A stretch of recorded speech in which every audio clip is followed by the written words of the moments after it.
ایک طرف ہمارے سیاسی ایڈمنسٹریٹر ہیں جو بذوق خود پیپلز پارٹی نے انہیں ناجائز، غلط، غیر آئینی، غیر قانونی طریقے سے مقرر کیا ہوا ہے، اور وہ یہ اعلانات کرتے پھرتے ہیں کہ میں نے شارع فیصل کلیئر کر دی، میں نے یونیورسٹی روڈ کلیئر کر دی، میں رات کو یہاں ہوں، دن کو یہاں ہوں. لیکن وہ کسی بھی آبادی کے اندر اس وقت جا کر دیکھ لیں، ڈسٹرکٹ سینٹرل میں بھی وہ پتہ نہیں کون سی جگہ سے آتے ہیں اور کون سی جگہ سے چلے جاتے ہیں. ان کو اندازہ نہیں ہے کہ اس وقت سینٹرل ہو یا ویسٹ ہو یا کیماڑی ہو، کورنگی ہو، ایسٹ ہو، ساؤتھ ہو، کوئی ضلع بھی اس وقت جو ہے بدترین صورتحال سے خالی نہیں ہے. سڑکیں ٹوٹی ہوئی ہیں اور منٹوں کا سفر گھنٹوں میں ہو رہا ہے.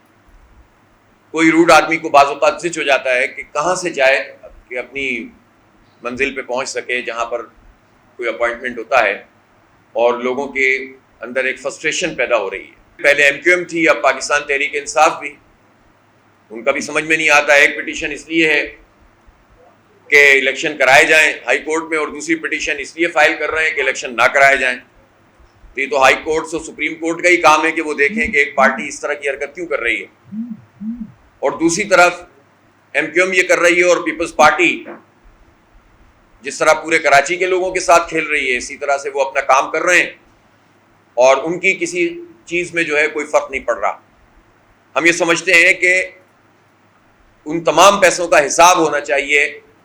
جس طرح ہم کے الیکٹرک کے فارنزک آڈٹ کی بات کرتے ہیں، اگر یہ ہماری سندھ حکومت کا 14-15 سال کا فارنزک آڈٹ ہو جائے تو سب پتہ چل جائے گا کہ ترقیاتی فنڈ کہاں گیا، یہ تعلیم کا فنڈ کہاں گیا، یہ صحت کا فنڈ کہاں گیا. جو لوگ انٹرمیڈیٹ میں داخلہ لینا چاہتے ہیں، بچے اور بچیاں، ان کے لیے حکومت نے لازمی کر دیا ہے کہ وہ ڈومیسائل بنوائیں، اور اس کے نتیجے میں کرپشن، لوٹ مار اور لوگوں سے اضافی چارجز وصول کرنے کا دھندا ڈی سی آفیسز میں ہو رہا ہے. یہ شہر کے لوگ ہی ان کو اس طرح کے ملیں. ہمارے بچے نہ ان کو تم صحیح سے تعلیم دو، نہ ان کو روزگار دو. یہ لاکھوں کروڑوں نوجوان ہمارے ایسے ہی گھوم رہے ہیں، ان کو کوئی سہولت دینے کے لیے حکومت تیار نہیں ہے، اور وہ اب داخلہ بھی لینا چاہیں تو ان کے لیے ایک رکاوٹ کھڑی کر دی گئی. یہ کیا جواز ہے اس بات کا کہ میٹرک کے بعد آپ ڈومیسائل بنوا رہے ہیں؟ اس وقت کون سی ایسی ضرورت ہے؟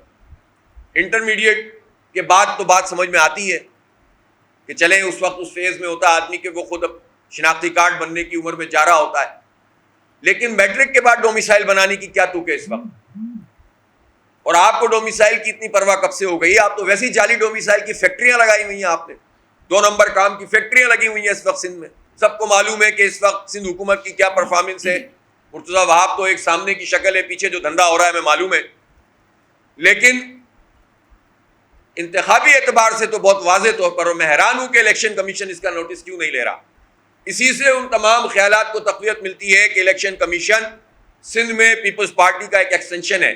فوج اور رینجرز کا تعین پولنگ اسٹیشنز پر ہونا چاہیے تاکہ لوگ آسانی کے ساتھ آ کر اپنا ووٹ کاسٹ کریں، اور کوئی طاقت کے ذریعے سے، بندوق کے ذریعے سے ان لوگوں کو ڈرا کر اور دھمکا کر اپنی مرضی کا نتیجہ حاصل نہ کرے. اگر لوگوں کو یہ اطمینان ہوگا کہ فوج اور رینجرز کے جوان اسٹیشنوں پہ موجود ہیں تو لوگ پھر آرام سے آئیں گے اور اپنا ووٹ کاسٹ کریں گے، انہیں خوف نہیں ہوگا.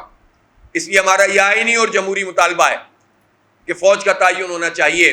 لیکن جب ہم یہ معلوم کرنا چاہیں گے کہ اس شہر کے کتنے لوگوں کو گنا گیا ہے تو وہ ایکسس نہ پولیٹیکل پارٹیز کو دیں گے نہ کسی اور کو بتائیں گے.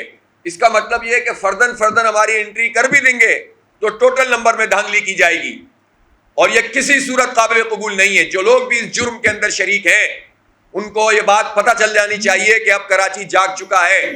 اب کراچی ان لوگوں کے ہاتھ میں نہیں ہے جو مردم شماری کے نام پر بھی ہمیں فروخت کریں، جو ملازمتوں کے نام پر بھی ہمیں فروخت کریں، جو ڈیلیمیٹیشن کا مطالبہ کر کے بھی ہمارے مینڈیٹ کو فروخت کریں. اب کراچی جماعت اسلامی کے ساتھ کھڑا ہوا ہے.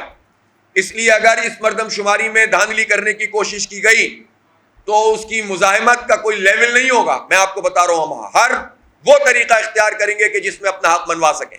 ہمیں بتائیں مفتاح اسماعیل، انہوں نے بڑے آرام سے کہہ دیا کہ ہم تو 1000 میگا واٹ کی بجلی ان کو سپلائی کر رہے ہیں، اور ٹوٹل یہ 2100 بنا ہے ان کے پاس، تو یہ تو صرف 1100 بنا رہے ہیں. تو بھائی جب آپ یہ بات کہہ رہے ہیں تو ان کا لائسنس کینسل کیوں نہیں کر رہے؟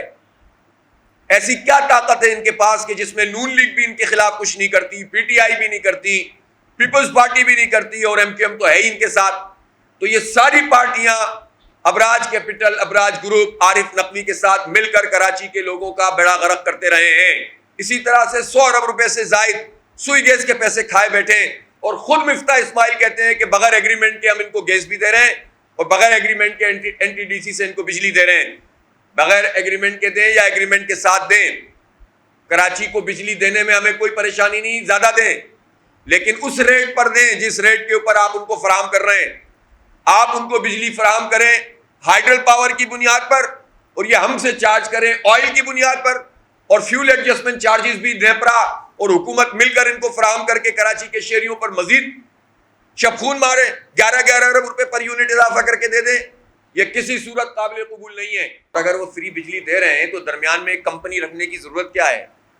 کراچی کے لوگ اس کمپنی سفید ہاتھی کو کیوں پالیں جس کو اپنا پروفٹ بھی چاہیے، جن کے جو مختلف عہدوں پہ براجمان لوگ ہیں وہ 50 لاکھ، 60 لاکھ، 30 لاکھ روپے تنخواہیں لیں، ہم ان کو پالیں اور قومی خزانے سے جو ہے وہ ان کو برات دی جائے، ہم سے زیادہ پیسے وصول کریں. مفتاح اسماعیل نے یہ بات کہی ہے کہ ہم ان کو فری دیتے ہیں اور یہ کراچی کے لوگوں کو نچوڑتے ہیں اور ان سے پوری جو ہے وہ یونٹ چارج کر رہے ہیں. تو بھائی پھر آپ کیا کر رہے ہیں؟ آپ ہم سے شکوہ کیوں کر رہے ہیں؟ آپ ان کا لائسنس کینسل کیوں نہیں کرتے؟ آپ ان کو گرفتار کیوں نہیں کرتے؟ ان کے پیچھے جتنے بھی لوگ موجود ہیں چاہے وہ کسی بھی حکومت میں اور کسی بھی جگہ پہ موجود ہیں ان کو پکڑتے کیوں نہیں ہیں؟